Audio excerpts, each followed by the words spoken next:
안녕하십니까. 베드로전서 3강 세 번째 시간이기도 했습니다. 이번 시간에는 베드로전서 2장 1절로부터 시간에 맞춰서 나가도록 하겠습니다. 베드로전서 2장 1절로부터 보겠습니다. 그러므로 모든 악의와 모든 속임수와 위선과 시기와 온갖 비방하는 말들을 버리고 갓난아기 들로서 순수한 말씀의 젖을 사모하라. 이는 너희가 그것으로 인하여 자라게 하려 함이니라. 그렇게 함으로 너희가 주의 인자하심을 맛보았느니라. 사람들로부터는 정령 버림받았으나 하나님께는 택하심을 받은 귀중한 산 돌이신 그분께 나아와서 너희도 산 돌들로서 영적인 집으로 지어지고 예수 그리스도로 인하여 하나님께서 기뻐하실 영적인 제물들을 드리는 거룩한 제사장이 되느니라. 그러므로 성경에도 이런 말씀이 있으니 보라 내가 택한 귀중한 모투이 돌을 시온에 두노니 그를 믿는 사람은 수치를 당하지 아니하리라고 하였느니라. 그러므로 믿는 너희에게는 그가 귀중하나 불순종하는 자들에게는 건축자들이 버린 그 돌이 모퉁이의 머릿돌이 되고 또 넘어지게 하는 돌과 거치는 반석이 되었으니 곧 불순종함으로 말씀에 걸려 넘어지는 자들에게니라. 그들은 또한 그렇게 되기로 정해졌느니라. 자, 일단 여기까지. 1절은 따로 설명할 것은 없겠죠. 일반적인 권면으로서 한 가지만 얘기하자면 갓난아기들, 육신적인 갓난아기가 아니라 영적인 미숙한 사람들을 말하는 것이요. 영적으로 성장하지 못한 사람들. 자, 그리스도인은 두 번 출생하는 사람이죠. 요한복음 3장에서 말씀하신 바와 같이 한 번 태어난 육신의 출생이 아니라 두 번 태어난 영적인 출생이 있는 것이요. 영적 출생은 성령께서 거듭난 사람 안에 구원받은 사람 안에 내주하시는 것을 말하는데 영적인 출생이 되었으면 그 사람은 속 사람을 갖게 되고 그 속 사람은 갓난아기로부터 장성한 그리스도의 군사가 될 수 있는 그런 장성한 분량에 이르기까지 계속 성장하게 되어 있는 것이요. 성장하지 않는다 하는 것은 영적인 원리로 말하자면 퇴보하는 것입니다. 만년 갓난아기도 있을 수 있고 육신의 사람은 성장할 수밖에 없죠. 그러나 영적인 성장은 정체되거나 지체되거나 또는 성장하지 않을 수도 있는 것입니다. 오히려 퇴보할 수도 있는데 그래서 갓난아기들로서 성장을 도모하기 위해서 영적 성장을 위해서 반드시 섭취해야 되는 것이 있는데 그것이 바로 여기에 순수한 말씀의 젖이라 언급된 하나님의 말씀 중에서도 여기서 순수한 말씀의 젖이라고 할 때 이것은 쉬운 말씀, 은혜로운 말씀. 그렇다면은 거듭난 그리스도인에게 이제 성장해야 되는 그리스도인에게 그러한 은혜인 말씀이 어떤 말씀일까요? 성경에는 모든 말씀들이 우리에게 양식이 되지만 젖 같은 말씀이 있다는 얘기입니다. 젖과 같은 말씀을 반드시 먹어야 된다는 것이요. 영적인 갓난아기들이 먹는 음식은 육신의 유아들이 먹는 것과 비슷한 것이요. 유아들은 어떻게 해서 먹여줘야 되는 것이죠? 처음에는 젖을 먹죠. 말 그대로 젖을 먹다가 여기서와 같이 그러다가 조금 성장하게 되면 그때 이유식을 먹는 것이요. 이유식을 먹으면서 조금씩 단단한 음식을 씹도록 연습을 시키죠. 그래서 적응이 되기 시작하면 그때 밥을 주고 고기도 주고 그렇게 되는 것이요. 그래서 젖을 먹는 것은 이제 이빨이 채 나지 않은 그런 아기들에게 주는 것과 마찬가지로 이제 영적 출생을 막 한 그리스도인들은 거듭난 사람은 그 성경의 모든 말씀들을 먹을 준비는 되지 않은 것입니다. 66권의 말씀이 있는데 이제 막 거듭난 그리스도인에게 성경 통독을 하라고 시키면은 그것이 용이한 일이겠습니까? 무척 어려운 일인 것이요. 물론 통독이 나쁘다는 것이 아닙니다. 통독은 하면 좋은 것이요. 근데 이제 막 거듭난 갓난 그리스도인에게 레위기, 민수기, 신명기 같은 책부터 읽으라고 하면 버텨나기가 힘들죠. 우리에게 그 성장 촉진제와 같은 말씀이 있는데 그것은 성경에서 이를테면 요한복음 같은 또는 로마서와 같은 일단 구원을 받은 그리스도인에게 있어서는 순서가 그렇게 짜여져 있다는 것입니다. 그리고 바울이 서신서들 가운데서 로마서와 같은 그 구원의 복음을 증거하는 서신들 중에서 은혜의 말씀들이 있죠. 그런 것들을 잘 섭취하고 그것들을 잘 받아들이고 이해했을 때 그 다음으로 더 어려운 예언의 말씀들도 받아들일 수가 있는 것이요. 처음부터 천연왕국, 처음부터 대환란 또는 재림 이런 것을 능숙하게 그런 말씀들을 받아들이기는 힘들다. 그러나 그리스도인은 그러한 주 예수 그리스도에 대한 모든 말씀들을 받아들여야 하고 또 그럴 체질이 갖춰질 수 있는 것이요. 그래서 성숙한 단계에 이르면 이를수록 우리는 또 심오한 말씀들을 다룰 수가 있게 되는 것입니다. 네, 2절에서 갓난아기들에게 주어야 되는 것이 순수한 말씀이 젖이라고 했는데 이것을 그 변개된 성경들은 말씀이 젖이란 말을 바꿔버렸죠. 그래서 순수한 젖이라고 한다든지 개혁성경에는 말씀이 젖이라는 것이 빠져 있습니다. 제가 잘못 아니요, 그건 아니고 말씀이 젖이 아니라 뭐가 다른 말로 되어 있다고 제가 기억하는데 일단 그렇고 그리고 그것으로 인하여 자라게 하려 함이니라. 여기에 첨가한 말이 있다는 것이에요. 구원에 이르도록 이라는 말이 첨가가 되었습니다. 이게 무슨 의미인지 여러분은 아시겠죠? 순수한 말씀이 젖은 우리 받은 구원을 상기시키는 그런 말씀들을 말하는 것이요. 너희가 믿음으로 말미암아 은혜로 구원을 받았으니 이것은 너에게서 난 것이 아니요 하나님의 선물이라. 에베소서의 그런 말씀들. 자, 이 말씀들은 우리가 이미 구원받은 사람들이 자기 구원을 새삼 자각하고 또 감사하고 또 곱씹을 수 있는 그런 말씀들이지 그것으로 인해서 우리가 구원으로 또 자라는 것은 아닌 것이요. 이런 구원에 이르도록 자란다고 하는 가르치는 사람들, 그렇게 성경을 변개시킨 자들은 바로 캐토릭인 것입니다. 또는 알미니안이라고 부리는 알미니안이란 뜻은 행위 플러스 믿음으로 구원에 이른다는 것이요. 점진적 구원, 죽을 때까지 구원을 확신할 수 없다는 그 주의가 알미니안인 것이요. 그러니까 그 사상이 캐토릭에도 같이 들어가 있죠. 그래서 이렇게 성경을 변개시킨 자들이 바로 개혁 성경을 만든 그 자들인데 그들이 웨스트콧과 19세기의 웨스트콧과 홀트라고 불리는 영국의 성공의 계통에서 나온 배교자들, 학자들이 대학 교수들 그 자들이 변개시킨 것이요. 원래 킹제임스 성경에는 킹제임스 성경의 체계에 따른다면은 그 말씀의 체계에 따른다면은 은혜 복음을 안 가르칠 수가 없는 것이요. 그렇기 때문에 은혜 복음을 배격하기 위해서 이 말이 첨가가 된 것입니다.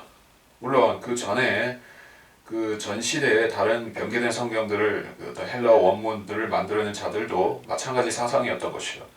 그리고 그러한 행위구원 사상을 1000년 넘게 로마 캐토릭이 지옥에 가는 그 사람들에게 계속 주입시켜 왔던 것이에요.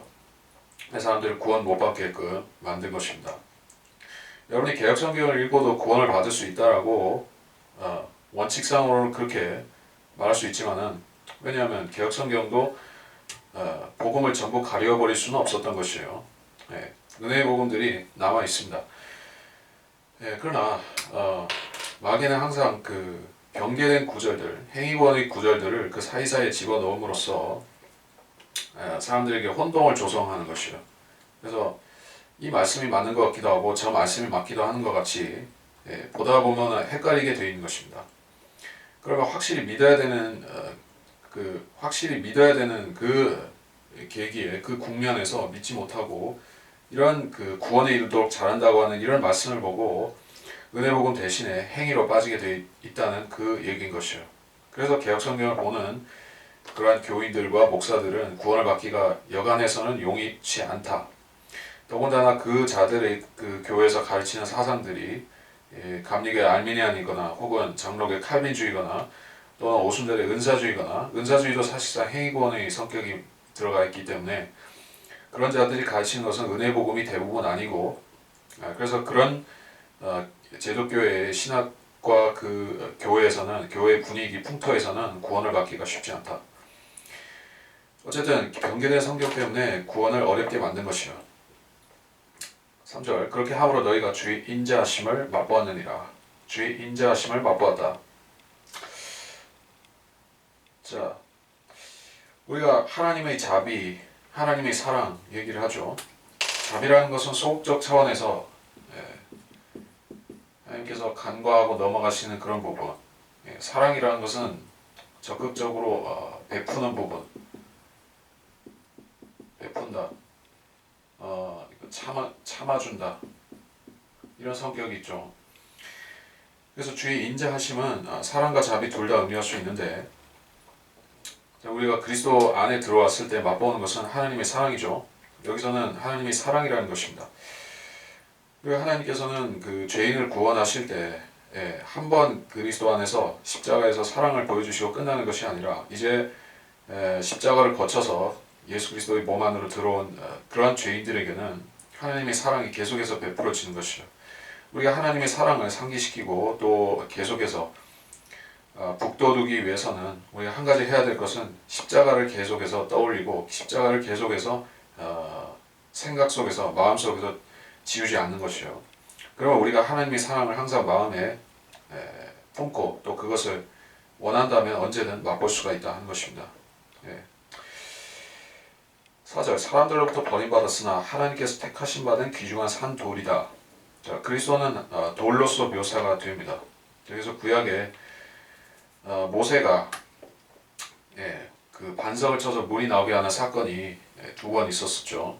근데 모세가 반석을 한 번 치라고 했는데 반석을 두 번 쳤기 때문에 그 가나안 땅에 못 들어갔습니다. 그 반석이 바로 물을 내는 반석이 바로 생명수를 내시는 반석 같은 그리스도의 예표였다는 것이요. 물론 그 반석은 그리스도의 예표이면서 이제 여기서는 그 그리스도가 머리가 되시고 즉 머릿돌이 되시고 몸인 교회는 그 머릿돌에 붙은 그 작은 돌들이 되어서 한 산 집, 살아있는 집을 건축하는 그런 우주적인 교회의 예표도 되는 것이요. 그리스도가 반석으로서 출발하고 이것이 머릿돌로서 출발하고 이 머릿돌이 확장되어서 피라미드 모양으로 그 마치 새 예루살렘의 모양새가 그 다이아몬드처럼 생긴 것과 마찬가지로 하나님께서는 그리스도의 몸으로 죄인들을 불러들이신 것이요. 여기서 반석은 머릿돌이신 그리스도다. 모퉁이돌이신 그리스도다 하는 것입니다. 근데 그 머릿돌은 하나님께 택함을 받았으나 사람들로부터 버림받았다는 언급이 나오는 것입니다. 하나님께서 사람들에게 이 머릿돌을 버리라고 하신 것이 아니라 사람들이 즉 유대인들이 이 머릿돌을 하찮게 여기고 버렸다는 것이요. 하나님께서 구약 성경에 그리스도가 오신다는 예언을 수없이 많이 남겨놓으셨었죠. 그리고 모세 같은 선지자가 온다고도 말씀하셨는데 왜 유대인들은 이 머릿돌을 버렸을까요? 왜 유대인들은 이 돌을 버렸나?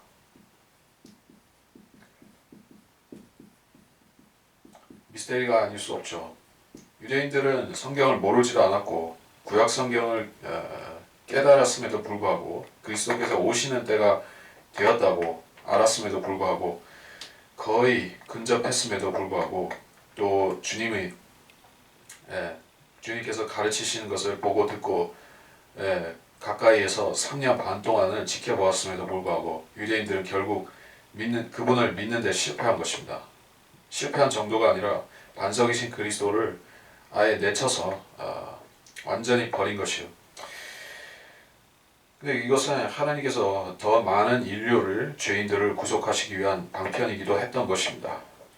그리스도께서 유대인들에게 버림받지 않으셨다면은 여러분과 우리와 수많은 이방인들이 구원받는 것은 역사는 일어나지 않았을 것이요.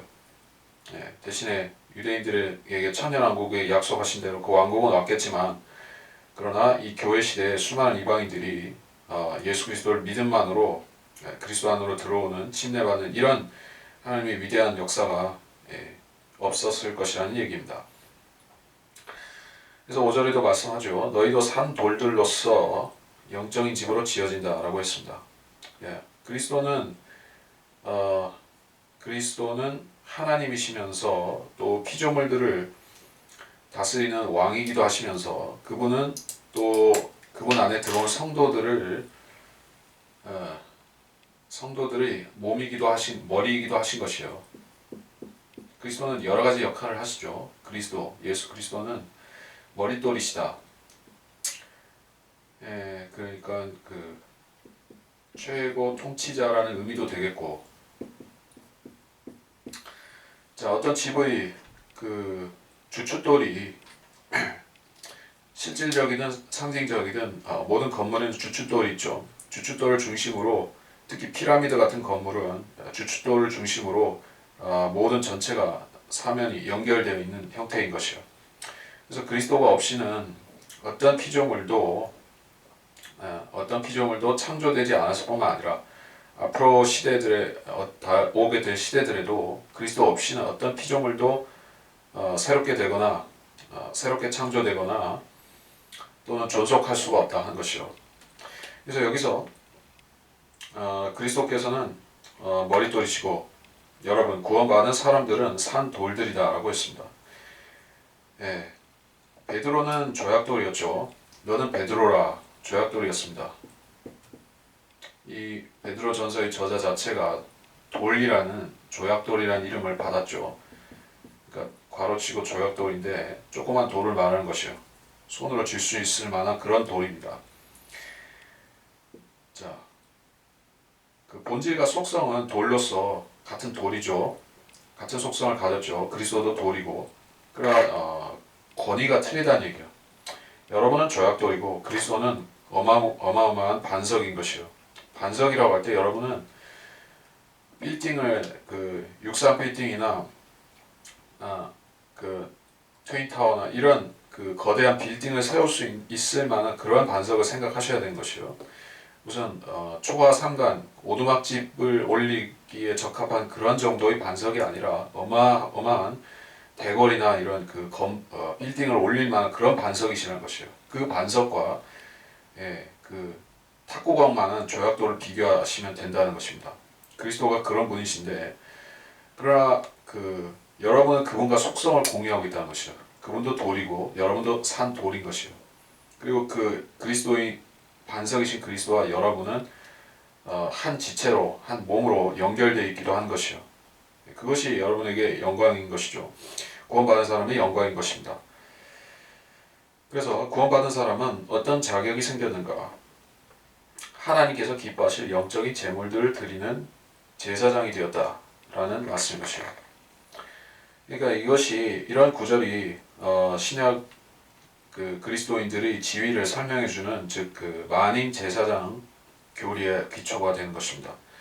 마틴 루터가 로마 캐토릭 제사장들 즉 신부들이나 추기경이나 사제 이런 자들의 종교 지도자들에 대해서 그들의 위선을 벗겨내면서 모든 거듭난 그리스도인들은 하나님 앞에 제사장이다.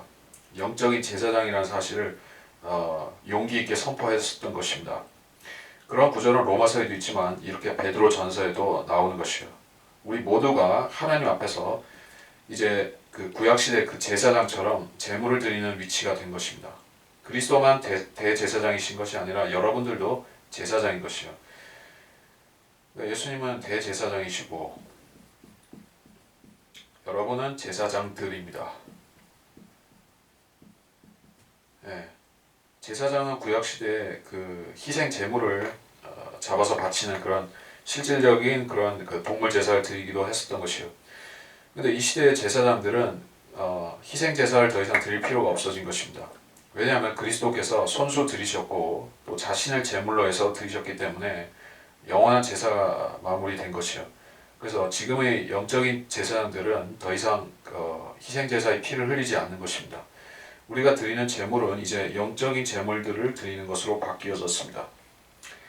그리스도인이 드려야 할 영적인 제물들은 여러 가지가 있죠. 찬양, 감사, 선행, 믿음, 뭐 여러 가지가 다 제물들이 될 수가 있습니다.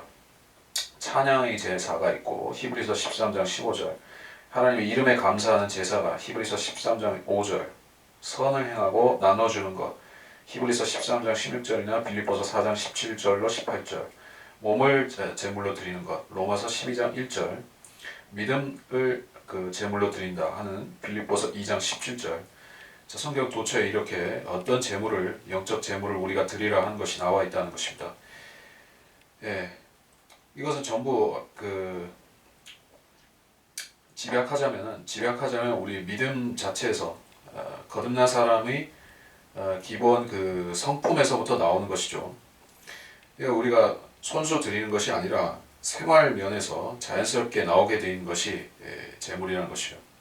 이 영적 제물은 인위적으로 마련해서 드리는 것이 아니다는 것입니다. 내가 제물을 바치겠다 하는 것이 아니라 여러분이 그리스도인으로서 합당하게 살면 또 성령의 열매를 맺는 데 성공한다면 여러분의 영적 제물을 자연히 드리게끔 되어 있는 것이요.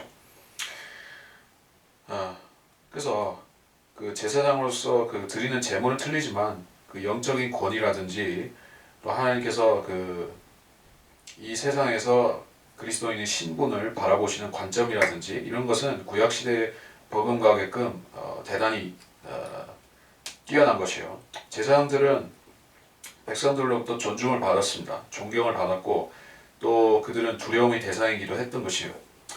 이스라엘은 신정국가로서 제사장들이 재판권을 갖고 있었죠. 그래서 이 국가의 운영도 제사장들이 관여하곤 했었던 것이에요. 그렇다고 해서 우리가 지금 현실 이 세계에서 그러한 재판관으로서의 지위를 갖는 것은 아니지만 영적으로 우리 제사장의 제물이 바뀌었듯이 판단과 모든 우리 제사장으로서 행하는 것들도 전부 영적인 부분으로 바뀐 것이요. 세상 사람들이 영적인 기준을 필요로 할 때, 어떤 일을 영적으로 판단하고자 할 때, 세상 사람들은 그리스도인에게 와서 물어봐야 되는 것이요. 세상 재판관들도, 세상 통치자들도, 대통령이니 수상이니 국왕이니 이런 자들도 그리스도인에게 와서 이 나라를 어떻게 잘 다스릴 수 있는지 그런 걸 물어볼 수가 있고, 그런 그리스도인들은 성경으로 대답해 줄 수가 있다는 것이요. 구약시대에 제사장들이 그랬던 것처럼 우리도 그렇게 한다는 것이요. 물론 그리스도인들 자체가 기독교 국가를 세운다든지 이런 식으로 나라를 좌지우지한다는 그 뜻은 아니고, 그거는 로마 캐토릭에서 정치적인 기독교를 변질시킨 것이고, 우리는 그렇게 하는 것이 아니라 권위가 있다는 것입니다. 세상 사람들이 그리스도인에게 물어보고 지혜를 얻어야 된다. 그러한 지혜를 또 성령께서 주시기 때문에 우리가 세상에서 그러한 빛과 소금이 되는 그것을 말하는 것이요. 자, 내가 귀중한 모퉁이 돌을 6절에 그러므로 성경에도 이런 말씀이 있으니 내가 택한 귀중한 모퉁이 돌을 시온에 두노니 그를 믿는 사람은 수치를 당하지 아니하리라. 또 모퉁이 돌을 말씀하셨는데 머릿돌, 모퉁이 돌 같은 말입니다. 이에 대해서는 이사야서 28장 16절이라든가 다니엘 2장 45절, 마태복음 21장 44절, 16장 18절, 신명기 32장 31절 등에서 모퉁이 돌에 관련된 그 구절들을 참고해서 보시면 되겠고, 그를 믿는 사람은 시온에 두노니라는 이 말씀이죠. 내가 택한 모퉁이 돌을 시온에 두었다. 시온, 예루살렘에 두었다는 그 말씀이죠. 이게 하나의 예언입니다. 자, 예수님은 지금은 저 하늘에 있는 시온에 계시니까 그런 의미에서 시온에 두노니 그렇게 해석할 수도 있겠죠. 그러나 주님께서는 이 땅의 시온에 나중에 오실 것이에요. 시온은 예루살렘을 말합니다. 그 시온에 주님이 내려오셔서 통치하신다면 그건 천년왕국 때를 말하는 것이에요. 그래서 그때도 시온에 두노니 그를 믿는 사람은 수치를 당하지 아니리라. 근데 여기서는 그 땅에 있는 그 시온보다는 하늘의 시온에 지금 계신 그거를 말씀한다고 보는 게 맞습니다. 왜냐면 그를 믿는 사람은 이라고 했기 때문에 지금 우리가 그를 믿는 사람이죠. 나중에 천년왕국에 통치하실 때는 예수님을 믿으라고 하는 것이 아니라 예수님을 복종하고 순종하고 살아야 되죠. 그래서 믿는 사람은 수치를 당하지 않는 것은 지금의 교회 시대 죄인들에게 예수님을 믿어서 수치, 영원한 수치, 지옥에 가지 말라는 그 뜻으로 여기 말씀하신 것이에요. 7절 그러나 믿는 너희에게는 그가 귀중하나 불순종하는 자들에게 건축자들이 버린 그 돌이 모퉁이 머릿돌이 되었다. 자, 이 돌은 우리가 믿음으로 간수해야 될 돌이다 이렇게 말씀한 것이에요. 자, 주님께서 우리 거듭난 사람들 안에 그 예수님이라는 모습으로 들어와 계신 것이 아니라 성령으로 들어와 계시죠. 아들의 영, 성령이 우리 안에 계십니다. 성령이 우리 안에 들어오셔서 모퉁이 돌처럼 계시는 것이요. 모퉁이 돌이다. 예수님 대행으로 성령께서 그렇게 계시는 것이요. 믿는 우리에게는 우리 안에 계신 성령이 예수님이기 때문에 우리는 우리 안에 성령이 계신 것을 알고 그분이 우리 안에 있는 것을 소중히 여길 수밖에 없죠. 귀중한 것이요. 그리고 불순종한 자들에게는 건축자들이 버린 돌이 모퉁이 머릿돌이 되었다.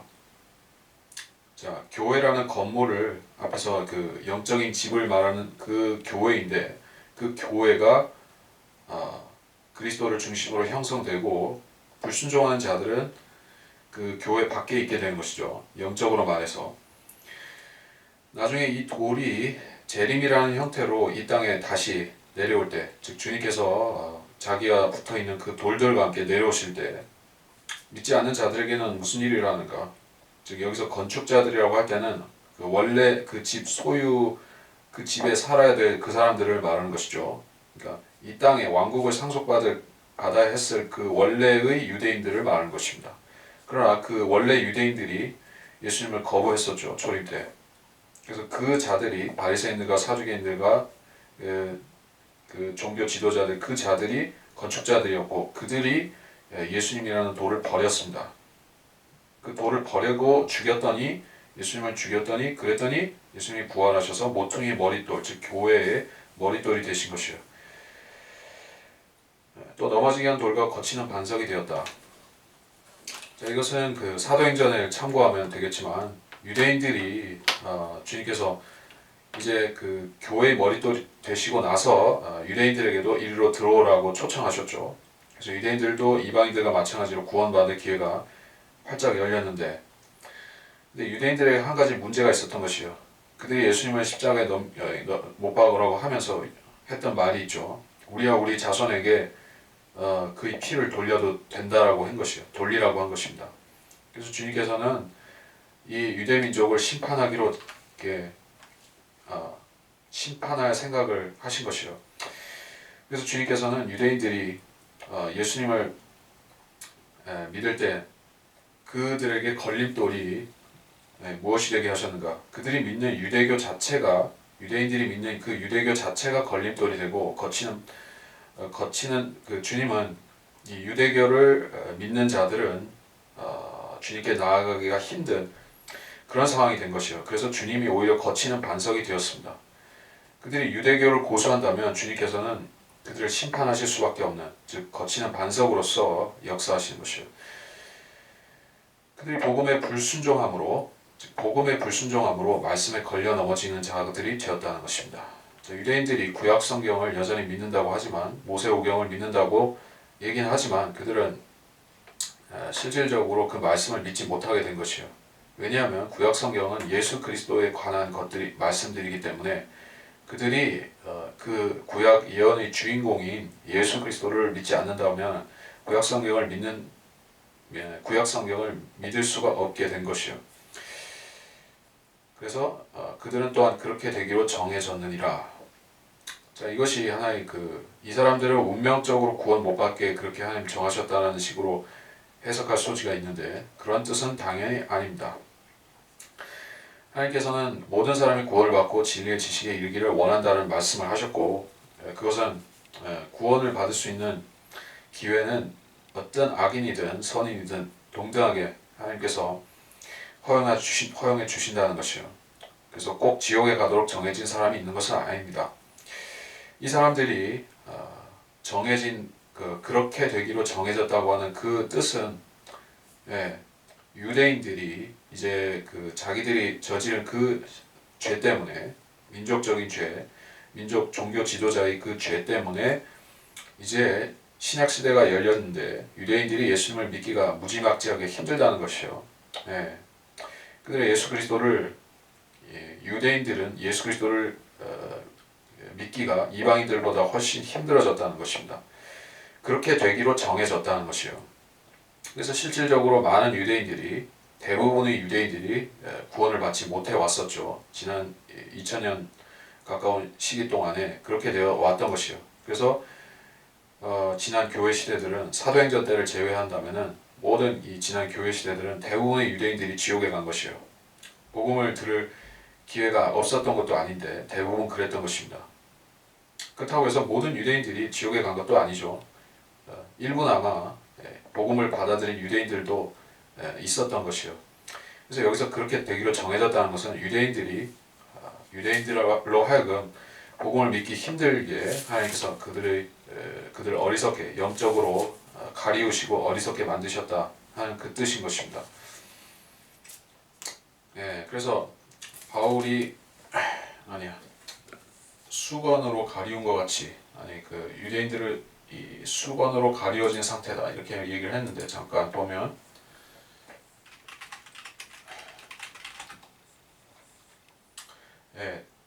그러니까 출애굽기 34장 34절로 35절에 보면 모세가 하나님을 직접 대면하고 백성 앞에 섰을 때 얼굴에 광채가 나서 수건을 가렸었죠. 근데 이것을 바울은 고린도 후서 3장에서 그 모세의 수건을 유대인들이 현 마음의 상태로 연결지어서 해석한 것이에요. 영적으로. 그래서 고린도 후서 3장 13, 14, 15절 3장 13절로 16절 이렇게 보시면은 거기 수건에 대한 얘기들이 쭉 나오는데 제가 시간상 읽지는 않겠지만 그 수건은 유대인들에게 지금도 씌워져 있다는 것입니다. 유대인들은 영적으로 가려져서 복음을 받아들이기 힘든 상태다. 그들은 완고해졌다. 누가 그들을 완고하게 만드셨는가? 하나님 계명에 명령에 불순종하는 그 완악한 자들을 하나님께서 더 완악하게 만드시는 그런 원리처럼 즉 하나님께서 파라오를 완고하게 만드셨다든가 이런 식으로 유대인들도 그런 완악함에 빠져 있는 것입니다. 9절 그러나 너희는 선택받은 세대요 왕같은 제사장이며 거룩한 민족이요 독특한 백성이니 이는 너희를 어두움에서 불러내어 그의 놀라운 빛으로 들어가게 하신 분의 덕을 너희로 선포하게 하려는 것이니라. 자, 이런 표현들이 독특한 백성이라는 이런 표현이 사실은 유대인에게도 동시에 적용되는 표현인 것이요. 이 표현 전부가 왕같은 제사장이니 선택받은 세대니 거룩한 민족이니 이거 사실은 오리지널은 유대인들이 받았어야 되고 유대인들이 누렸어야 되는 그런 영광인 것이요.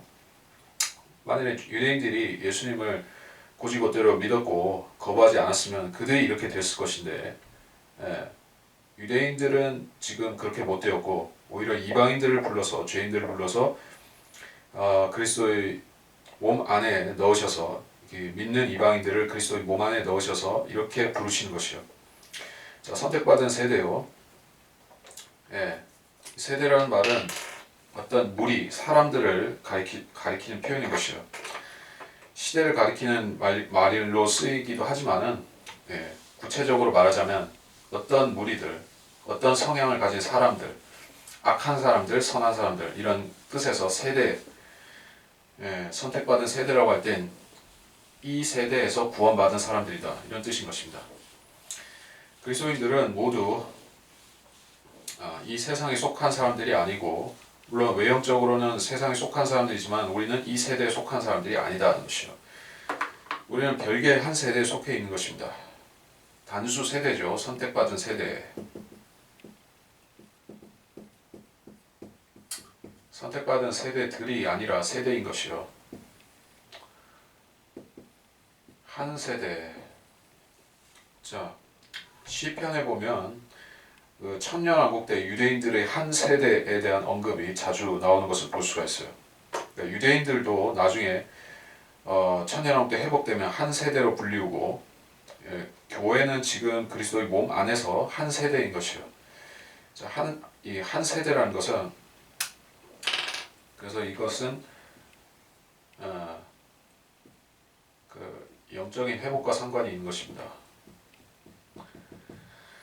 자, 창세기 10장에 보게 되면 노아의 홍수 이후에 그 인류의 세대들이 가지치기를 해서 나가는 그 계보들이 쭉 나오죠.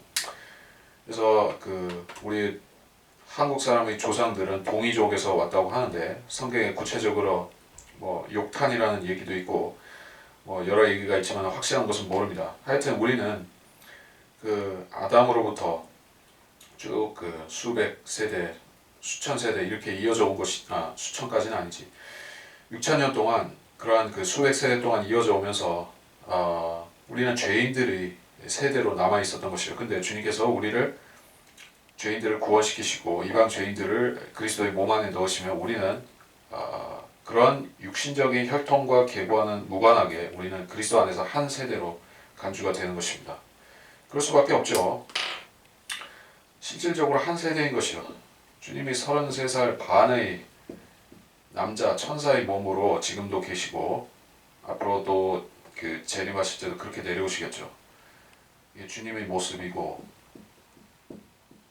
주님만 그런 모습으로 오시는 것이 아니라 우리도 그런 몸이 되는 것이요. 우리도. 그러니까 33살 반으로서 다 통일되죠. 수십억 명이라도 다 똑같은 것이요. 그러니까 한 세대죠. 네. 어린아이가 있고 노인이 있고 그런 게 아니라 그리스도인은 나중에 다 한 세대인 것이요. 그래서 선택받은 세대다, 그렇게 아시면 되고, 왕같은 제사장이다. 그냥 제사장이 아니라 왕같은 제사장이라 했습니다. 성경에서 제사장으로서의 권위와 그 왕으로서의 권위 동시에 누린 사람들이 등장하는데, 그 중에서 멜키세덱이라는 인물이 있고, 실질적으로 이 사람은 왕이면서 제사장이었습니다. 멜키세덱이 그랬는데 이분은 그리스도 대제사장이 그리스도의 예표였던 것이요. 특징은 왕 플러스 제사장 두 가지 했던 사람인 것이요. 이 사람은 실질적으로 제사장 호칭을 가졌기도 하고, 근데 다윗이, 이스라엘의 두 번째 왕 다윗도 왕이면서 실질적으로 이 사람이 제사장은 아니었지만 제사장으로서의 그 권위는 가졌습니다. 네, 권위가 있었어요. 그래서 우리 그리스도인들은 왕같은 제사장이다라고 불리는데, 다시 말해서 주님께서 천년왕국에 내려오셔서 통치하시면 주님께서는 왕이시면서 제사장으로서 두 가지 권위, 선지자는 빼고, 선지자는 이제 더 이상 아니니까 선지자는 제외하고 왕이자 제사장으로서 대제사장으로서 계신데, 그리스도인들은 주님과 마찬가지로 모습도 닮았을 뿐만 아니라 사역도 같은 사역을 한다는 것이죠. 그래서 우리도 왕이자 제사장으로서 그렇게 사역하게 된다는 것입니다. 그렇다면 그리스도인만 그런 일을 하는 것인가 하면 그건 아니라는 것입니다. 우리가 요한계시록 20장에 쭉 보게 되면, 요한계시록 20장에 천년을 통치하는 사람들이 또 있습니다. 천년을 통치하는 사람들, 하나님의 말씀과 예수 그리스도에 대한 증거로 인해서 목배임을 당한 사람들, 계시록 20장 4절에 보면 그 사람들에 대해서 얘기하는 것이요. 그들은 살아서 그리스도와 함께 천년을 통치하더라. 이 사람들이 제사장으로서, 왕같은 제사장으로서 우리처럼 통치한다는 얘기를 하고 있는 것이요.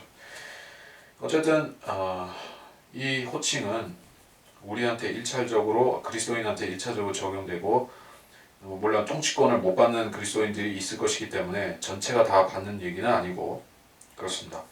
또 거룩한 민족이요. 자, 주님께서 이것은 구약에 쭉 찾아봐야 되는데, 독특한 백성, 거룩한 민족. 그러니까 주님께서 이방인들을 불러서 그 유대인들 대신에 그 하나님의 백성이 되게 하고 유대인들을 시기나게 하겠다는 그런 말씀들이 몇 구절 있습니다. 제가 지금 찾아보기는 시간이 걸려서. 그래서 거룩한 민족이라고 하는 것은 원래는 유대인들에게 주어진 것이지만 이방인들도 지금 이 시대에는 거룩한 민족으로, 유대인과는 별개이지만 거룩한 민족이 된 것이요. 민족이라고 했습니다. 자, 민족은 그 고유한 정체성을 갖고 있죠. 민족이라는 것은 문화가 있고 또한 언어가 있고 뭐 풍습, 종교, 뭐 기타 등등 이것이 복합적으로 맞아 들어갈 때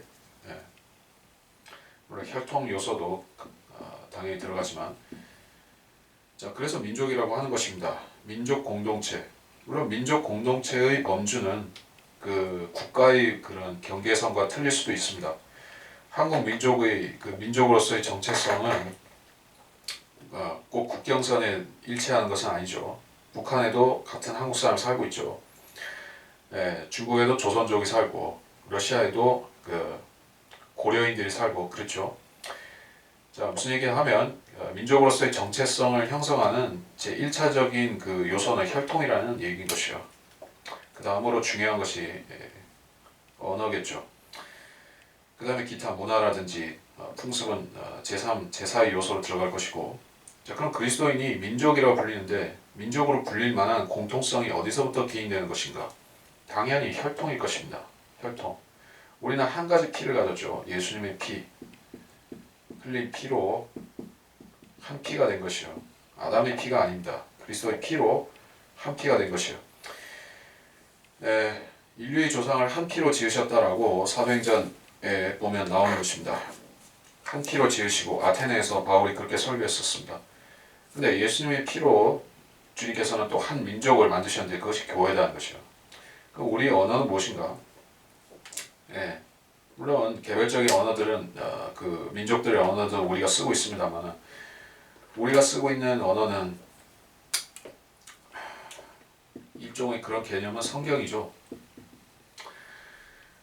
그래서 어느 시대 어떤 그리스도인든지 간에 성경 외에 다른 것을 최종권이라고 믿을 수는 없는 것입니다. 성경이 뭐 지식이 부족하고 많고 그런 차원이 아니라 성경을 기준으로 한다는 것이요. 구원도 성경을 근거로 해서 성경을 기준으로 해서 받는 것이지 다른 것이 없습니다. 그래서 우리를 거룩한 민족이라고 하나님께서 부르시고 그래서 이 땅에서 유대인들이 누렸던 지위처럼 우리가 이 땅에서 소금의 역할을 하는 것은 아니지만 유대인들은 이 땅을 상속받는 자들로서 주님께서 그 신정국가를 세우라고 하셨지만 우리는 하나님의 나라에 속했기 때문에 하나님의 나라, 성령 안에서 의와 화평과 기쁨이라 말씀하신 하나님의 나라에 속한 민족인 것이요. 하나님의 나라.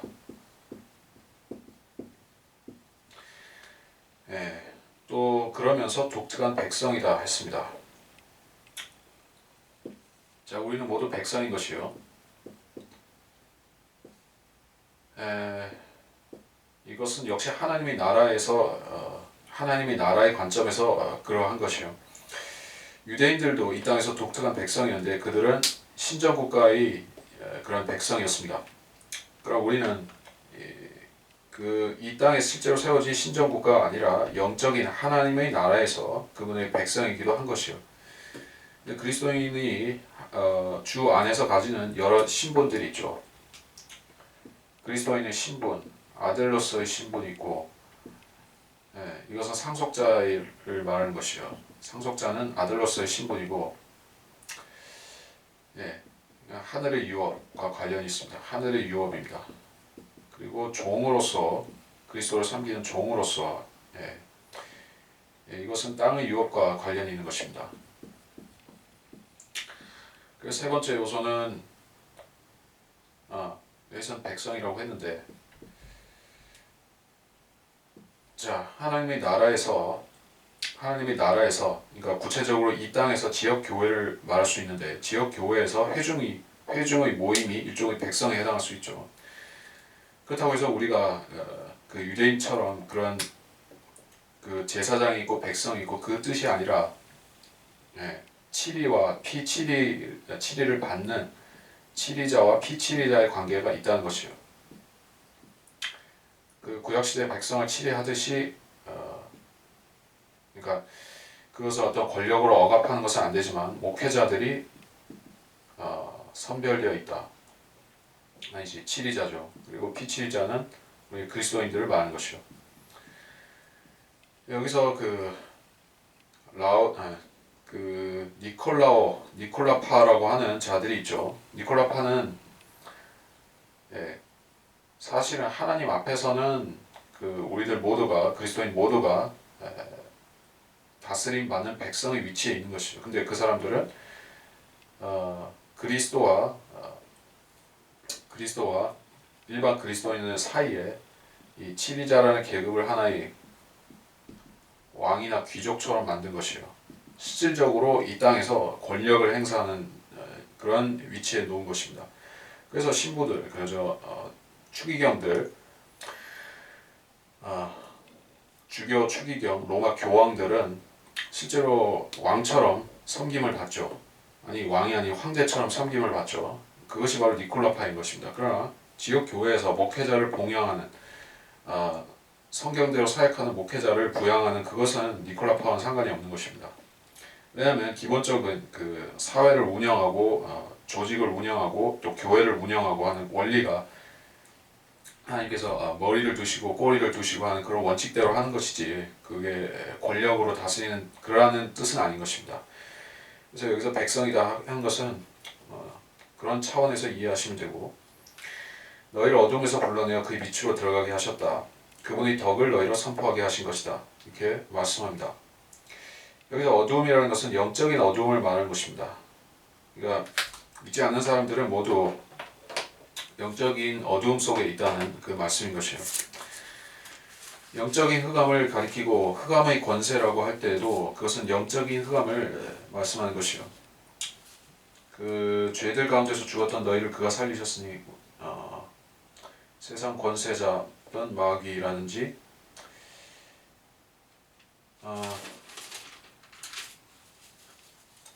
고린도 후서를 찾아볼까 합니다.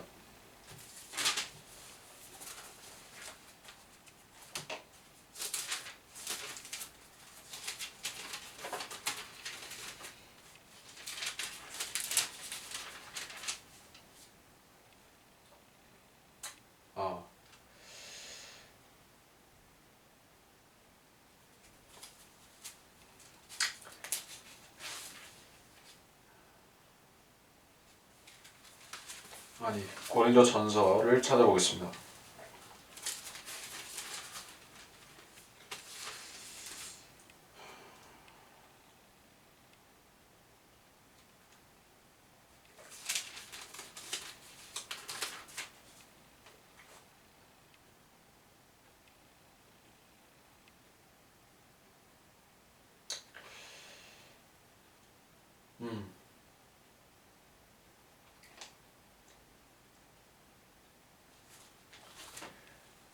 그러니까 하나님께서는 그 영적인 흑암에 대한 구절을 찾으려고 했는데 찾으니까 없네요. 너희를 어두움에서 불러내어 그의 놀라운 빛으로 들어가게 하신 분의 덕을 너희로 선포하게 하려는 것이니라. 여기서 덕, 영어로 virtue죠. 하나님께서는 그 덕이라고 할 때 이 의미는 소위 그 균형 잡힌 아름다움 이런 뜻에서 쓰는 말이 덕인 것이에요. 그래서 그리스도인이 구원받아서 하나님의 그리스도의 지체가 된다는 것은 하나님의 덕, 그러니까 하나님의 그런 그 피조물들 사이에 나타난 그런 창조 사역의 뛰어난 그런 면모들이 있죠. 여러분이 눈송이를 관찰할 때 그런 신비로움이라든지 하나님께서 사람의 지문, 그 손금과 지문을 다 틀리게 조성하셨다든지 이 피조물 사이에 나타난 그런 놀라움이 있죠. 근데 그리스도인들도 마찬가지인 것이에요. 이 거듭난다는 것이 영적으로 되는 일이라서 각 사람이 자기가 그리스도인으로서 어떻게 거듭난 것 외에는 다른 사람들에 대해서는 잘 모를지 모르지만 하나님께서 보신다면은 모든 그리스도인들이 다 똑같이 생기지 않은 것이에요. 여러분이 구원받은 계기가 다 조금씩 다르다는 얘기입니다. 여러분이 구원받는 계기도 틀리고 구원받을 때 믿었던 구절도 틀리고 또 하나님께서 인도하시는 그런 구체적인 방식도 틀립니다. 자, 그래서 하나님께서는 그런 다양한 모습들, 그러나 그 다양한 사람들을 한 가지 복음으로, 한 가지 메시지로 구원을 시키신 것이요. 믿음으로 말미암아 은혜로 구원을 받게 하신 그것이 하나님의 덕을 선포하시는 것입니다. 그리고 그것은 예외 없이 어두움에서 불러내서 그리스도의 빛으로 들어가게 하신 그것이요. 그러니까 어둠에서 나와서 빛으로 들어가는 것이지.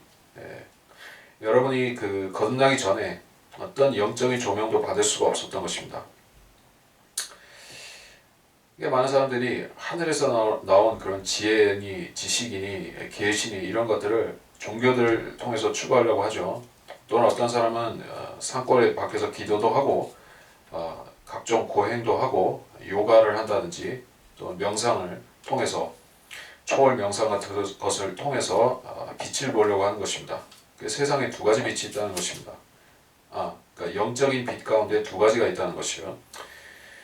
하나는 하나님 자신이 빛이시고 두 번째 그 빛은 그리스도에게서도 나오는 동일한 빛인 것이요.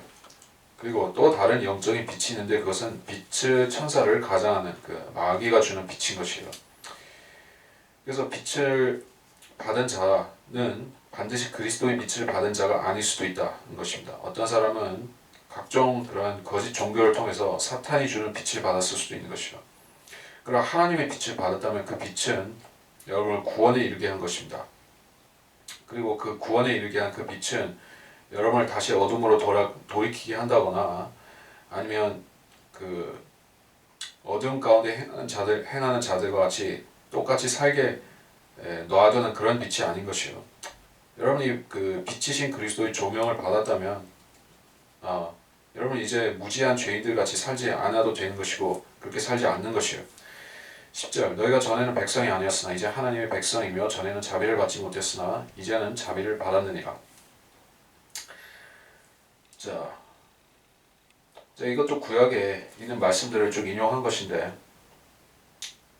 이사야서 65장 1절을 한번 보겠습니다. 이사야서 65장 1절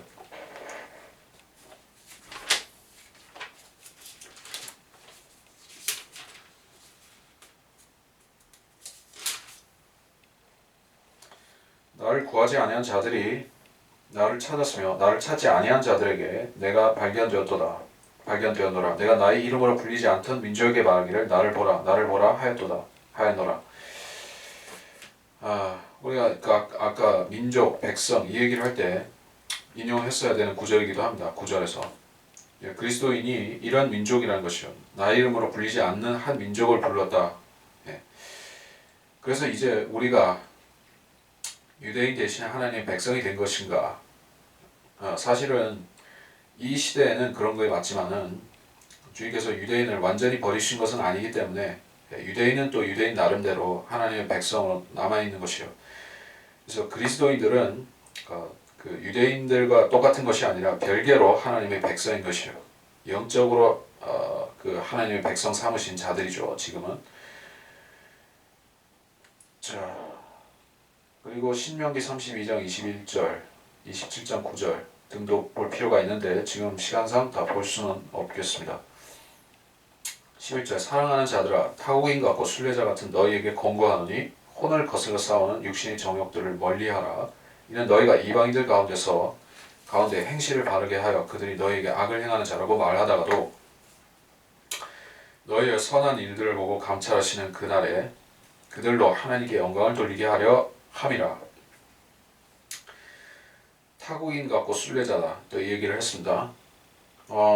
그리스도인들은 그 한 백성이라고 했습니다. 근데 우리의 나라는 지금 이 땅에 있지 않죠. 주님께서는 나의 왕국은 이 땅에 있지 않고 빌라도의 심문을 당할 때 이 땅에 있지 않다라고 말씀하셨습니다.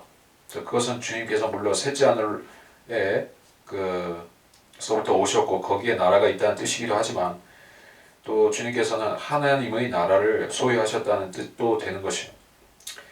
그래서 우리는 영적으로 하나님의 나라에 속한 사람들로서 이 지상에 우리가 태어난 나라도 갖고 있지만 실질적으로 우리가 소속된 나라는 더 중요한 나라는 하나님의 나라인 것이요. 우리가 대한민국에 속했다, 다른 나라들에 속했다. 그것도 물론 우리 육신의 그 관점에서는 맞는 얘기지만은 영적으로는 우리가 타국인이라는 것이요. 또한 우리는 순례자인 것입니다. 우리는 그 망명객이 아니라 또는 그 피난민이 아니라 그렇죠. 우리는 그 세상에 떠도는 난민이 아닌 것이요. 전쟁이 터져서 무슨 난민으로 떠도는 사람들이 아니죠. 우리가 속한 나라는 따로 있는데 그 나라와 우리가 지금은 이 육신이라는 간격 때문에 우리 육신이 여전히 이 세상 나라에 속해 있기 때문에 그 나라와 떨어져 있는 것은 사실입니다. 셋째 하늘과 우리가 지금 살고 있는 이 지상의 간격을 생각해 보면 되는 것이요. 우리는 그 하늘 나라에 가는 순례자라는 입장이기도 한 것이요. 그래서 그 존 버년의 그 철로 역정이라는 그 책은 그리스도인이 순례 여행, 순례자로서의 그런 삶을 아주 우화적으로 그런 알레고리 우화적으로 잘 묘사한 책으로서 명저이죠. 여기서 많은 그 우리가 순례객으로 살아야 하는 우리 인생에서 겪는 수많은 시험들, 마귀나 육신이나 세상으로부터 오는 엄청난 시험들이 비유적으로 잘 그렇게 묘사가 된 책이 그 책이죠. 자, 하여튼 혼을 거슬러 싸우는 육신의 정욕들을 멀리하라. 그러니까 타국인이자 순례자로서 우리가 주의해야 되는 점이 있다 이렇게 말씀하는 것이요. 그러니까 구약 성경은 사실 우리 모든 그 구약 성경의 모든 역사들과 인물들은 우리에게 있어서는 교훈으로서 주신 것입니다. 우리에게 그 가령 요셉과 같은 경우, 그도 이집트에 팔려갔을 때 그는 거기서 타국인이었습니다. 물론 사람들은 그가 순례자이거나 타국인인 줄은 알지만 순례자라는 사실은 몰랐죠. 그가 속한 영적인 하나님의 나라가 따로 있는 줄 몰랐습니다. 근데 요셉은 그 순례자로서 길을 지켰던 것이요. 그 길을 지키고자 할 때 마귀가 그를 시험하고 육신의 정욕들을 가지고 시험하고 그랬을 때 요셉은 자기 신분을 망각하지 않았던 것이요. 나는 순례자다. 그 신분을 망각하지 않았기 때문에 시험들을 이길 수가 있었던 것이요. 그래서 성경은 이렇게 육신의 정욕들을 멀리하라. 그 육신의 정욕들을 멀리하는 이유는 그 정욕들이 우리의 혼을 거슬러 싸우는 그 정욕들이기 때문에 그렇다는 것이요. 거듭난 사람의 혼은 이제 주님께 속해 있죠. 영적인 할례를 받았습니다. 영이 살아났고 이제 혼은 주님 그리스도의 소유가 된 것이요. 성령께서 주관하시는 것입니다. 그래서 우리 혼이 실질적으로 원하는 것은 하나님의 일들, 즉 성경을 깨닫는다든지 공부한다든지 또 하나님의 사역들을 한다든지 또 형제를 섬긴다든지 경배를 영적인 영과 진리로 드리는 경배를 하나님께 드린다든지 이런 일들에 우리의 혼이 관심이 있는 것이요. 근데 또 한편에는 우리 육신이 있고 우리 육신의 옛사람이 있기 때문에 죄의 정욕들이 우리를 괴롭히는 것이요. 그래서 그것들을 멀리하라고 성경은 권면하고 있습니다. 12절로 너희가 이방인들 가운데 행실을 바르게 하여 이방인들 가운데 행실을 바르게 한다. 데살로니가 전서 4장 5절을 한번 보겠습니다. 데살로니가 전서 4장 5절.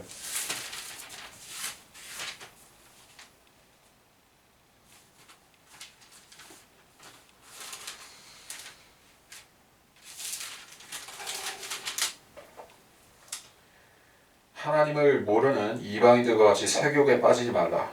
이렇게 말씀하겠죠. 이방인들은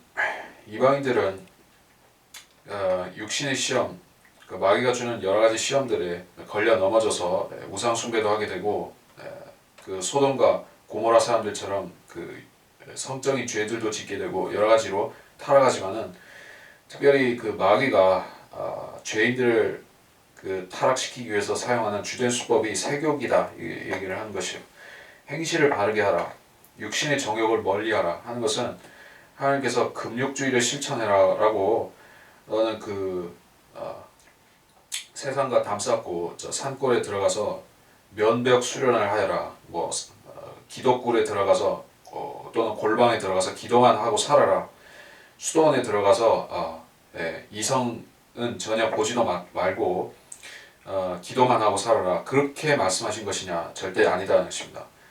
바울이 분명히 얘기했죠. 우리가 세상 죄인들과 전혀 어울리지 않고 마주치지 않으려면 세상 밖으로 나가야 된다고 했습니다. 그럴 수 없다는 얘기예요. 그래서 우리는 이방인들 가운데 있지만 세욕을 세욕으로 행하는 그런 이방인들 가운데서 살지만 그래도 우리는 행실을 바르게 하여, 그렇죠? 이것은 위선적으로 죄를 감춘다는 것이 아니라 양심적으로 또 성경대로 죄를 멀리하고 산다는 것입니다. 그러면 그리스도인들을 비난하는 그런 사람들이 비난할 구실이 없어지죠. 자, 그러니까 이방인들이 그 세상 죄인들이 그리스도인을 비난하는 이유가 주로 무엇 때문입니까?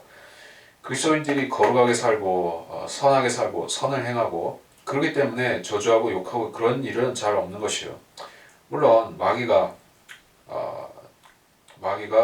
이유 없이 헐뜯게 할 수도 있지만은 대부분의 세상 사람들이 그리스도인을 부정적으로 생각하는 것은 교회 다닌다고 하는 사람들이 물질 욕심이 넘쳐난다든가 세상 사람들보다 더 탐욕스럽다든가 더 정욕적이라든가 또는 더 권세를 추구한다든가 큰 교회 건물을 그런 물질이죠.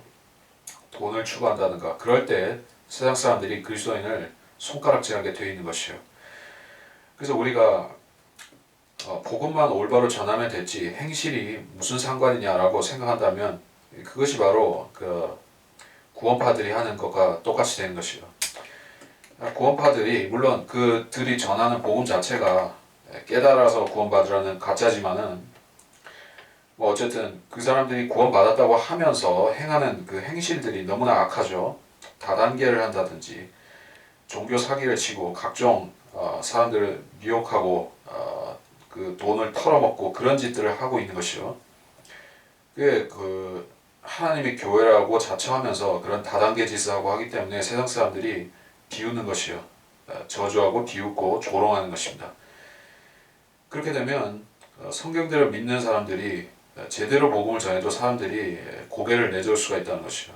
많은 사람들이 그 마귀의 자식들 때문에 복음을 안 듣고 들어볼 생각도 안 하고 지옥에 가는 일이 벌어질 수 있다는 것이요. 실질적으로 많은 사람들이 은혜의 복음을 구원파라는 식으로 거부하는데 왜냐하면 그 사람들이 구원파의 악명을 잘 들었기 때문에 아주 마귀적인 자들이라는 것을 알기 때문에 구원의 복음을 전하는 사람들을 그것과 빗대어서 비난을 하면서 자기들이 지옥 가는 것을 그것을 부인하는 핑계를 삼는 것이요. 그런 핑계를 안 만들어주는 것이 좋죠. 물론 악을 행하는 그런 가짜 그리스도인들이 전혀 없을 수는 없지만 우리들 자신은 선한 간증을 지켜서 성경대로 믿는 사람들이 되고 또 선한 간증을 지키고 복음을 전함으로써 이 세상 죄인들이 복음을 거부하는 핑계를 만들어주지 말아야 된다는 것입니다. 자, 지금 어디까지 했는가? 자, 그래서 그들로 하나님께 영광을 돌리게 하려 한다. 너희의 선한 일들을 보고 감찰하시는 그날에 라고 했습니다. 자, 이게 어느 날을 말씀하는 것일까요? 우리의 그 선행을 보고 감찰하시는 날이라면 그리스도의 심판석이 될 텐데 그날에 그들이 이방인들이 하나님께 영광을 돌리는가? 글쎄요. 이것은 적합하지가 않은 부분이죠. 왜냐하면 그리스도의 심판석은 하늘에서 우리가 상을 받는 것이지 이 땅에서 상을 받는 게 아니기 때문에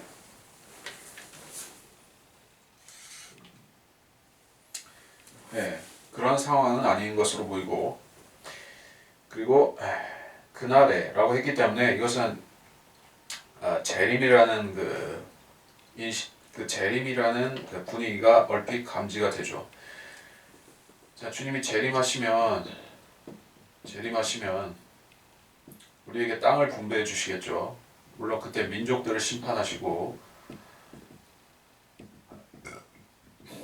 민족들을 심판한다는 것은 어떤 자들은 양 같은 자들, 염소 같은 자들을 나눠서 구원받은 사람들은 복된 땅으로 인도하시고 그 유대인들에게 못된 짓을 한 자들은 적그리스도와 사탄을 따른 자들은 염소로 분류해서 그대로 지옥으로 불못으로 보내고 그런 일이 있을 것입니다. 그때 즉 그날에 이제 하나님께서 그들로 하나님께 영광을 돌리게 하려 한다. 하나님께 영광을 돌린다는 것은 시인한다, 아멘, 할렐루야 한다, 그 받아들인다 그 뜻이죠. 모든 혀가 모든 무릎이 주님께 꿇고 모든 혀가 주를 시인한다는 그 구절을 우리가 볼 필요가 있죠. 그것이 잠깐만 찾아보겠습니다.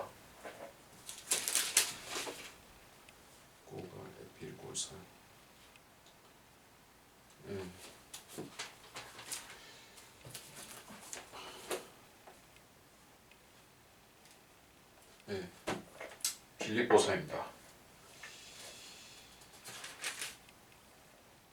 자, 빌립보서 2장 5절로부터 11절 사이의 말씀인데, 자, 이 말씀에 보면 빌립보서 2장 5절로부터 11절에 쭉 보시면 그리스도께서 지극히 높여지시는 때가 온다고 여기 말씀하고 있습니다. 그 11절에서는 모든 혀가 주 예수 그리스도를 주라 시인하여 하나님 아버지께 영광을 돌리게 한다 이렇게 말씀하셨죠. 이거는 백보자 심판 때 그리스도인들이 재판정에 있고 세상 죄인들은 지옥에 있던 그 죄인들은 하나님의 판결을 시인하고 불못으로 가는 그 장면을 얘기하고 있는 것이죠. 자, 그래서 어쩌면은 너희의 선한 일들 보고 감찰하시는 그날이라. 이 날이 그 지상 재림의 날이나 그 민족의 심판의 날도 아니고 백보자 심판 때에 모든 그 인류들 앞에서 하나님께서 그리스도인들을 높이시는 그 부분이 아닐까, 그 장면이 아닐까 하는 생각도 드는데, 하여간에 비슷한 사건이 몇 건 있기 때문에 꼭 그건지 아닌지는 알 수가 없습니다. 근데 이 사람들이 구원받지 못한 이방인들을 얘기하는 것이 맞다면은 이것은 아마도 백보자 심판 때 그 장면이라고 보는 게 맞을 것 같습니다. 하여간 성경에 교리로서 확정 지을 수 있는 거가 있고 우리가 추측으로 좀 남겨놓는 부분이 있고 그렇습니다. 13절 주를 위해 인간의 모든 법령에 복종하되 권세 있는 왕에게나 혹은 악을 행하는 자들을 바라고 선을 행하는 자들을 칭찬하러 그가 보낸 관리들에게 하라. 이는 하나님의 뜻이 그러함이니 너희가 선을 행함으로 어리석은 사람들이 무지를 잠잠케 하려는 것이니라. 자유롭게 행하되 너희가 자유를 악의 구실로 사용하지 말고 하나님의 종들로서 사용하라. 모든 사람을 존경하고 형제를 사랑하며 하나님을 두려워하고 왕을 존경하라. 종들아 모든 두려움으로 너희 주인들에게 복종하되 선하고 온화한 자들에게 뿐만 아니라 까다로운 자들에게도 그렇게 하라. 누가 억울하게 고난을 받더라도 하나님을 의식하여 슬픔을 참으면 그것은 감사할 일이기 때문이라. 너희의 잘못들로 인해 매를 맞고 참으면 무슨 영광이 있겠느냐. 그러나 선을 행하다가 고난을 받고 참으면 그것은 하나님께서 기뻐하실 만한 것이 되느니라. 자, 오늘의 본문은 20절로 마칠 생각인데, 자, 보겠습니다. 인간의 모든 법령에 복종하되 그러니까 즉 여러분의 세상법을 어기지 말라는 것이요. 교통질서, 교통법규도 어기지 말고 민법, 상법, 형법 모든 법에 저촉되는 일을 하지 말고 살아라 하는 말씀이죠. 근데 여러분이 법을 지키고 살아야 되는 이유가 무엇이냐? 주를 위해서 그렇게 하라는 것입니다. 여러분이 물론 이 땅에서 그 벌금을 내거나 감옥에 가거나 법정에 서거나 여러분이 법을 안 지키면 그런 결과가 오게 되죠. 여러분이 법을 안 지켜서 감옥에 가면 그것이 단지 여러분의 손해인 것이에요. 여러분이 구원받은 그리스도인들이라고 하면은 여러분이 감옥에 가면 그리스도께서도 모욕을 받으시는 것이에요. 왜냐하면 그리스도께서 여러분을 소유하셨기 때문에.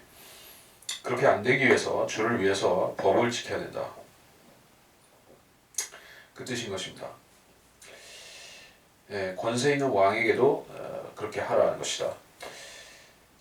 그러니까 여기서는 권세 있는 왕, 그때는 왕이었지만은 지금은 수상이나 대통령이나 뭐 총리나 예, 그렇게 되겠죠. 그래서 이 말은 악한 왕에게도 적용될 수 있느냐 하는 것이요. 그러니까 성경은 그런 책입니다. 성경은 인간들이 생각할 때 부조리와 모순이다. 이것은 인간의 존엄성에 맞지 않고 뭐 이런 식으로 사람들 그래서 왕정이란 걸 부정적으로 생각하죠. 왕이 있고 백성이 있고 하는 것은 아주 구시대적인 그런 민주주의가 생기기 전에 그러한 문명이 발달하기 전에 그랬던 것으로 사람들이 생각하는데 그렇지는 않습니다. 물론 여러분이 지금의 민주주의 시대에 살고 있는 것은 나름 여러분이 뭐 왕정 시대에는 못 누렸던 권리를 많이 누리고 사람들이 살긴 합니다. 그러나 결정적으로 어떤 통치 체제이건 간에 왕정이건 민주정이건 독재 체제이건 뭐든 간에 거기에는 수장이 있게 마련이고 어떤 정부에든 수장이 있고 나라를 다스리는 수장들에게 하나님께서는 권위를 주신 것입니다. 하나님의 권위를 나눠 주신 것이요. 그래서 우리는 왕에게 또는 대통령에게 복종하고 살아야 된다는 것이요. 세금을 낼 자에게 내고 복종할 자에게 복종하고 법을 지켜야 된다. 그래서 악을 행한 자들 벌하고 선을 행한 자를 칭찬하는 그가 보낸 관리들을 언급했습니다. 자, 이것은 바울이 했던 이야기와 똑같습니다. 예, 바울도 세상 권세자들, 행정관들, 경찰들, 보안관들 이런 사람들을 복종하라는 그런 교리를 가르쳤던 것이에요. 물론 세금도 당연히 내야 되고 이는 하나님의 뜻이 그러하다. 하나님의 뜻이 그러함이니 여러분이 세상 질서를 존중하고 법을 지키고 사는 것은 하나님의 뜻이 그렇다는 것입니다. 그러니까 인간들을 위해서 그런 것이 아니라 하나님을 위해서 한다는 것이에요. 또 하나님이 모독받지 않기 위해서 여러분이 법을 지켜야 된다는 말씀인 것입니다. 여러분 자신을 위해서라고 하면 법을 회피하면서 사기를 치고 살아도 되겠죠. 사람들이 눈을 속이고 부정하게 축제해도 상관없겠죠. 그러나 하나님께서는 보시고 또 마귀도 보고 있다는 것이요. 하나님만 보고 계신 게 아니라 천사들도 알고 마귀도 알고 다 아는 것이요. 그러니까 여러분이 그리스도인으로서 합당하게 안 살면 그것은 하나님께 오명을 끼친다는 것은 분명한 사실인 것입니다. 그렇게 안 살아야 되고 그래서 기본적으로 지킬 법을 지키고 살아야 된다. 그러함이니 너희가 선을 행함으로 어리석은 사람들이 무지를 잠잠케 하려는 것이니라. 자, 그리스도인들은 항상 세상 사람들 앞에서 빛과 소금, 즉 어떤 롤 모델이라든지 표상으로서 작용하는 것이요. 구원받지 못한 사람들은 물론 그 사람들은 그리스도인이 아니긴 하지만 그리스도인들이 존경받을 일을 하면 또 존경을 하는 것이요. 그러니까 우리가 세상 사람들로부터 존경을 받기 위해서 인위적으로 선하게 사는 것이 아니라 우리가 법을 지키고 준법 시민으로서 살고 그러면서 하나님의 일을 하면 세상 사람들은 우리의 믿는 사람들을 트집 잡지 못할 뿐만 아니라 또 두려워하고 존경도 하게 되는 것이요. 그들이 무지를 잠잠케 하는 것입니다. 그 사람들이 어리석게 헐뜯고 그리스도인을 비난할 그런 핑계를 안 준다는 것이에요. 자유롭게 행하되 너희 자유를 악의 구실로 사용하지 말고 하나님의 종들로서 사용하라는 것이에요. 자, 그래서 이 자유가 있다.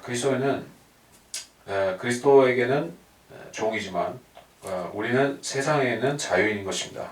우리는 세상에 구애받거나 세상에 무엇을 금기사항이나 미신이나 어떤 터부시하는 것이나 이런 것에 구애받아서 사는 사람이 아니죠. 그래서 그리스도인은 미신에 묶여서 사는 사람이 아닙니다. 세상 사람들은 점을 치죠. 무당에게 물어보고 점쟁이에게 물어보고 길이를 따지고 흉한 날을 따지고 그래서 살죠. 근데 우리는 그렇게 어리석게 살지 않습니다. 우리는 자유가 있습니다. 우리는 자유롭게 하나님께서 원하시면 무엇이든 할 수가 있습니다. 또 선한 것이라면 무엇이든 할 수가 있어요. 근데 한 가지 제한사항이 있는데 우리의 자유를 악의 구실로 사용하지 말라는 것입니다. 자, 그리스도인들은 이제 그리스도 안에 있기 때문에 어떤 죄를 지어도 지옥에 가지 않는 것이요. 또 어떤 죄를 짓는다 해도 하나님 아버지와 부자관계가 없어지지는 않는 것입니다. 자, 우리가 모든 것을 할 수 있다고 해서 그것을 악의 구실로 사용한다면 세상 사람들을 세상 사람들이 놀라는 죄를 지을 수도 있는 것이요. 어떤 미혹된 사람은 그렇게도 할 수가, 미혹된 그리스도인은 그런 식으로도 잘못 살 수가 있는 것입니다. 그렇기 때문에 우리에게 하나님께서 이렇게 권면이자 경고를 하신 것이요. 악의 구실로 사용하지 말라. 하나님의 종들로서 사용하라. 자, 우리는 자유인이면서 여전히 신분상으로는 하나님의 종으로 남아있는 것이요. 그러니까 우리가 하나님께서 고용하신 종이 아니라 집에서 태어난 종처럼 하나님의 타고난 종인 것이요. 우리가 자유를 누리는 것은 죄에 대해서 누리는 자유이지 하나님으로부터 누리는 자유가 아닌 것입니다. 자, 이걸 오해하면 안 되는 것이요. 그리스도인이 누리는 자유의 성격은 세상으로부터의 자유, 육신으로부터의 자유, 또는 마귀 권세로부터의 자유, 이런 뜻이지. 우리의 자유는 하나님의 말씀으로부터의 자유가 아닌 것입니다. 하나님의 말씀은 우리를 규제해야만 되는 것이요. 규제하지 않고 우리가 말씀을 떠나게 되면, 말씀으로부터 자유하다고 하게 되면, 그때는 우리가 즉시 우리 자유를 세상에 반납하고 육신에 반납하고 마귀에 반납함으로써 신분이 바뀌는 것은 아니지만 마귀의 종처럼 비참하게 살아갈 수도 있는 것입니다. 그렇게 되지 않기 위해서 우리는 하나님께 묶여 있어야 되고 종으로서 묶여 있는 것이요. 하나님께서 우리를 안전하게 지키시기 위해서 우리를 종 삼으신 것입니다. 이 점을 이해하지 못하고 많은 사람들이 구원받은 사람으로서 사는 것이 충분하지 하나님이 종이 되는 것은 꺼린다는 얘기예요. 그러나 여러분이 원튼 원치 않든 세상으로부터 마귀로부터 육신으로부터 자유롭기 위해서는 무조건 하고 여러분이 하나님의 말씀에 묶여 있어야 되는 것이요. 종이 되어야 하는 것입니다. 또 하나님께 종이 되어 있어야 하는 것이요. 자, 지금 어디로 가는가? 하나님의 종들로서 사용하라. 했죠. 17절 모든 사람을 존경하고 형제를 사랑하며 하나님을 두려워하고 왕을 존경하라. 자, 17절의 이 말씀은 그리스도인의 예의 범절 그 부분을 말씀한 것이에요. 자, 이건 사람마다 틀리다고 할 수도 있지만은 하나님께서 쓰시는 게 다 틀리지만은 일반적인 원칙인 것이에요. 모든 사람을 존경하라. 그럴 수가 있습니까? 이를테면 바울 같은 경우에 모든 사람을 존경했습니까? 네, 사실은 그렇다고도 할 수 있고 그렇지 않다라고도 말할 수 있어요. 그러니까 예의를 갖춘다는 면에서는 바울은 모든 사람을 존경했습니다. 그러나 바울은 구원받지 못한 사람들을 실질적으로 존경하지는 않았습니다. 자, 두 가지가 있는 것이요. 모든 사람을 존경하라 하는 것은 예의를 갖추라는 그 뜻인 것이에요. 예의를 갖춰라. 자, 이를테면 예를 들자면은 여러분이 구원받지 못한 죄인들 앞에 거리 설교자나 혹은 구령자로 섰을 때 여러분이 어떤 모습으로 서더라도 사실 상관없지만은 일부러 더럽게 하고 다닐 필요는 없죠. 일부러 분위기를 망칠 필요는 없다는 것이요. 깔끔하면 좋겠죠. 또 말투도 정갈하게 하면 좋죠. 어수선하게 하고 두리번 한다든지 이렇게 하면은 인상이 안 좋고 그런 차원이 아니라 하나님의 말씀이 방해를 받을 수가 있죠. 하나님의 말씀을 전하기에 가장 최적의 자세로 최적의 모습으로 여러분이 일한다면 하나님께서 그것이 모든 사람을 존경한다고 인정해 주신 것이요. 여러분이 예의 범절을 갖추는 것이 하나님 앞에서 하는 것과 마찬가지로 사람들 앞에서도 해야 되는데 그것은 복음을 막지 않고 하나님 말씀을 온전히 전하기 위해서 그렇게 한다는 것입니다. 또 형제를 사랑하고 이건 당연하고 하나님을 두려워하고 왕을 존경하라.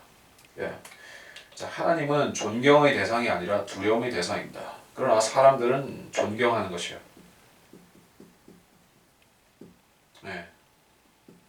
존경과 두려움은 다른 의미가 있죠. 사람들은 하나님도 존경하고 끝내려고 하는 경향이 있는 것이요. 여러분이 수많은 제독교회에 가보게 되면 하나님은 두려움의 대상이 더 이상 아닙니다. 실질적으로 존경의 대상에도 훨씬 못 미치는 경우가 많이 있는 것이요. 어디 가면 그런 걸 많이 볼 수가 있습니까? 여러분이 오순절 은사주의 교회 가보게 되면 그들이 하는 말들과 그들이 드리는 예배의 형식들과 이런 것을 보면 하나님을 그냥 어깨동무하는 그냥 그 동네 친구 정도로 여기는 것을 볼 수가 있죠. 하나님께서는 싫어하시는 것고 좋아하시는 일이 있고, 분명히 하나님께서는 북치고 장구치고 그런 이방인들이 그런 우상 숭배하는 식으로 하나님 섬기지 말라고 하시는데 그들은 북치고 꽹가리치고 즉 경배와 찬양식으로 그걸 하죠. 하나님께서 좋아하시는지 싫어하는지 그건 상관이 없이 자기들이 흥에 겨우니까 하는 것이요. 그 하나님을 존경하는 것이 아닙니다. 또 예수 좋은 예수 하면서 예수님을 친구처럼 부르는 것까지는 좋은데 정말로 두려워해야 할 분이라는 사실은 거의 망각하는 그런 것을 보게 되면 그 사람들은 하나님을 두려워하지 않고 존경도 하지 않는 것이요. 그러나 성경은 분명히 하나님은 두려워하라는 것이고, 왜냐하면 여러분을 지옥에 던져버리실 수도 있는 분이셨고, 지금은 아니지만 던져버리시지는 않으시지만, 그리고 또 여러분을 어떤 고난이나 시험에도 던지실 수 있는 그러한 심판주이신 것이에요. 그래서 두려워할 필요가 있는데 하지 않는다면 여러분은 하나를 보면 사실 열을 알 수가 있는 것이 하나님을 두려워하지 않는 사람은 사람들을 두려워하게 되는 것이요.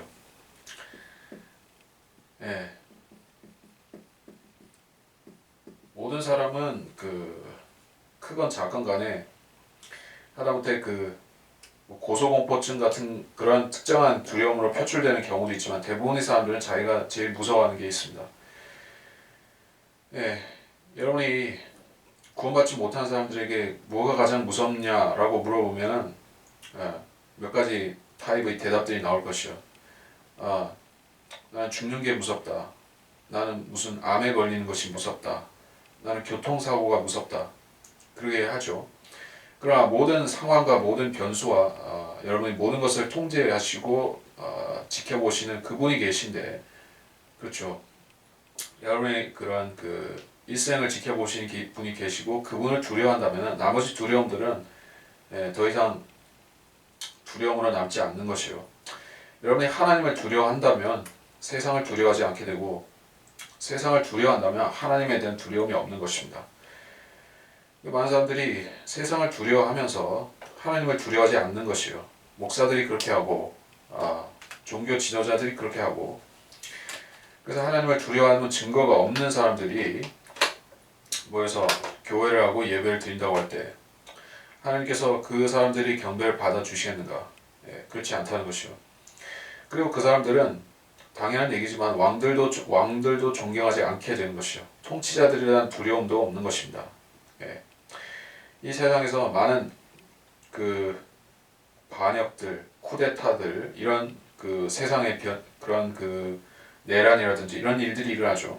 그리스도인들이 그런 일에 앞장서는 일은 없는 것입니다. 그리스도인들은 성경을 근거로 해서 왕을 존경해야 되는 줄 알고, 불의한 통치자라 할지라도 순종하고 따르는 그런 사람들인 것이요.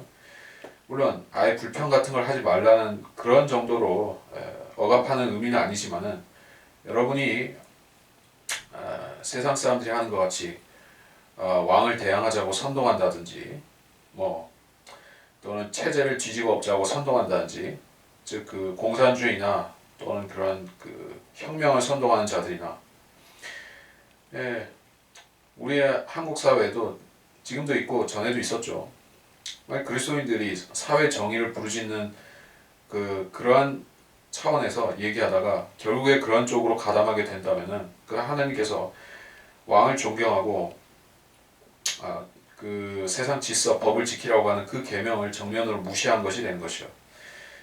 그래서 그리스도인은 기본적으로 정치나 정치 운동에 나서지 않는 것이 좋은 것입니다. 그러나 부득이 해야만 한다면은 그것은 성경적인 원칙들을 지켜가면서 해야 되는데, 그것은 사실 이 마귀가 마귀가 장악하고 있는 이러한 그 세상 체제에서 그렇게 그리스도인으로서 합당하게 정치나 정치 운동을 하기가 쉬운 것이 아니죠. 또 마귀가 그걸 잘못 사용하게 미혹해서 잘못 사용하는 그리스도인을 잘못 사용하는 경우도 많은 것이요. 예, 그렇습니다.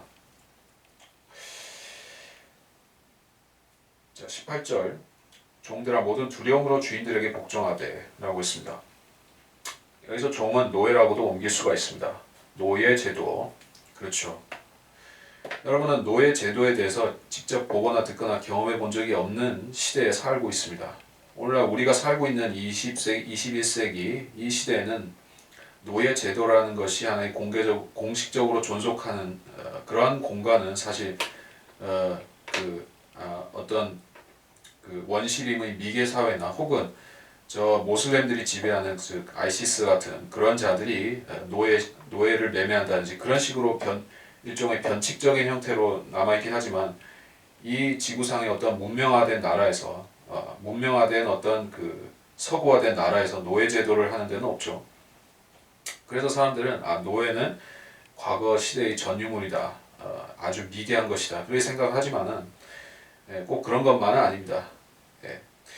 오늘날에도 노예 제도라는 것이 남아있기도 하고 또 그 제도는 그 마귀가 만든 것이 아니라 하나님께서 제정하신 것이에요.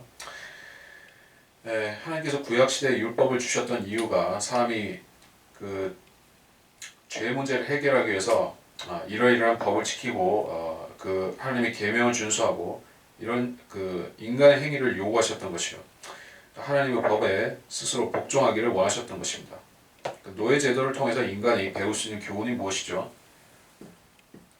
노예 제도라는 것은 인간에게 역사에 어떤 교훈을 주는 것입니까? 사람은 모두 죄의 종이고 죄의 노예로 살고 있다는 사실, 마귀의 노예로 살고 있다는 그 사실을 일깨워주죠.